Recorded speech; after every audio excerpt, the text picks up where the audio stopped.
Ladies and gentlemen, this is Miss Cosmo 2024 competition. Don't forget to like and subscribe.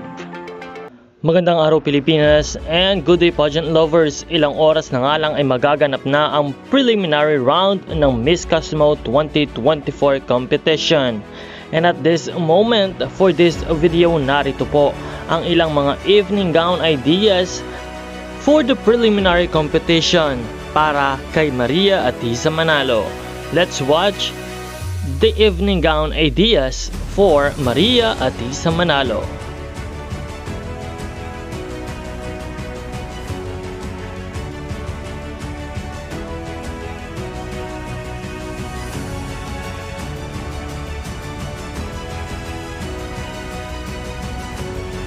Sa ilang sandali na nga lang ay matutunghayan na natin ang kauna-unahang Miss Cosmo 2024 competition, the preliminary round. Handa na ang lahat ng mga Pinoy pageant fans para sumuporta sa ating pambato na si Maria Atisa Manalo. Nawa ay isang magandang performance ang maibahagi ni Atisa para sa ating lahat at lahat ng kanyang ninanais na maganap sa araw na ito ay sumunod sa kanyang kagustuhan. Matatandaan na nagkaroon ng problema si Atisa Manalo tungkol sa kanyang paa dahil sa isang aksidente sa kompetisyon.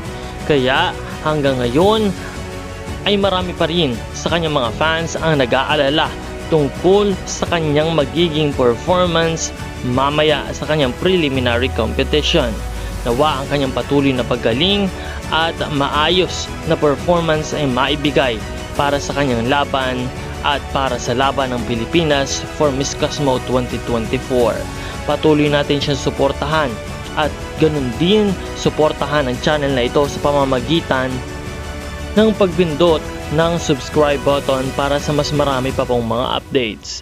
Marami pa po tayong mga video na ibibigay at mga balita para sa kaganapan sa Miss Cosmo 2024 competition. Maraming salamat sa panonood at maraming salamat sa iyong pag-subscribe. This is Nel 2204, your pageant blogger host.